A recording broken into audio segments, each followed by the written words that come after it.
निशीथ काल का मतलब होता है रात्रि में 4 पहर होते हैं। पहला होता है 6 बजे से 9 बजे पहला पहर, दूसरा होता है 9 बजे से 12 बजे, तीसरा होता है 12 बजे से 3 बजे का तीसरा पहर, और रात्रि का चौथा पहर होता है 3 बजे से लेके सुबह 6 बजे तक का।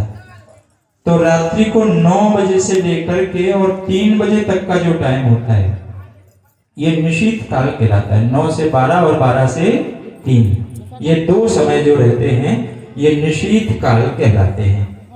इस समय भगवान शंकर की पूजा करने से विशेष फल प्राप्त होता है। वैसे तो 4 पहर की पूजा होती है, एक 6 बजे पूजा कर दो, दूसरी 9 बजे पूजा कर दो, तीसरी 12 बजे पूजा कर दो। और ये बहुत आवश्यक नहीं कि पूजन में सारी सामग्री चढ़ाओ, केवल बेलपत्र और जल 2 चीजें चढ़ा दी जाएं, उसी से बात बन जाती है। फिर षोडशोपचार पंचोपचार करो तो फिर और भी अच्छा है, लेकिन ज्यादा नहीं कर सको तो केवल बेलपत्र और जल चढ़ा देने पर विशेष लाभ हो जाता है। इसी से संबंधित एक प्रसंग यहाँ पर आता है। प्रातः काल पुनः शिव पूजा करके विसर्जन करके ब्राह्मण सन्यासियों को भोजन कराना चाहिए। एक बार की बात है, अज्ञानता पूर्वक एक व्यक्ति ने व्रत किया और उसको आगे जाकर बहुत लाभ हुआ। अज्ञानता पूर्वक अनजाने में गुरुद्रोह नाम का एक निषाद वन में रहता था। नाम क्या था? गुरुद्रोह। ये निषाद पशुओं को मार करके उसके मांस को लेकर के आता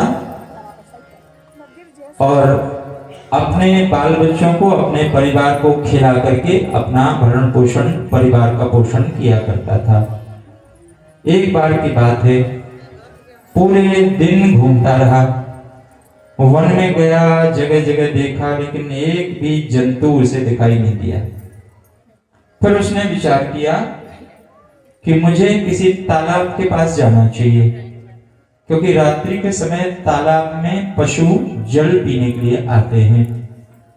उसी तालाब के पास एक पेड़ था और उस पेड़ के नीचे एक चबूतरा बना हुआ था, जिस पर जैसे आमतौर पे गांव में हम कोई पत्थर लगा देते हैं, वैसे शिवलिंग जैसा एक पत्थर लगा हुआ था। कोई ब्राह्मण, कोई संत वहां रहते होंगे, वो भगवान शंकर को उसी तालाब में से भरकर जल चढ़ाते होंगे। और वो जो पेड़ था वो बेलपत्र का पेड़ था। गुरुद्रोह नाम का निषाद उसी पेड़ के ऊपर चढ़ गया, प्रतीक्षा करने लगा कि कोई जीव जंतु आएगा तो मैं तीर मार कर उसे मार दूंगा। पेड़ पर चढ़कर के बैठ गया। रात्रि के 9 बजे के लगभग एक हिरनी वहां पर आई और वो सावधान हो गया। उसने अपना धनुष उठाया, बाण उठाया, और जैसे ही धनुष पर बाण चढ़ाने लगा, ठीक उसी समय बाण की नोक से एक बेलपत्र कट करके नीचे गिर गया। शंकर जी की पिंडी थी, उसी पर चढ़ गया। थोड़ा सा जल की बूंदें जो पत्तों में थी वो झड़ करके 2-4 बूंद जल भी उस पर चढ़ गया। और जैसे ही वो तीर चलाना चाहता था कि उधर से हिरणी की आवाज आई। हिरणी ने कहा, मेरा सौभाग्य है कि तुम्हारे परिवार की भूख मेरे शरीर से मिटे, पर मेरे बच्चे मेरी प्रतीक्षा में हैं। मैं उन्हें अपनी बहन को सौंप करके आपके पास आ जाऊंगी, फिर आप ये तीर चला करके मुझे मार देना।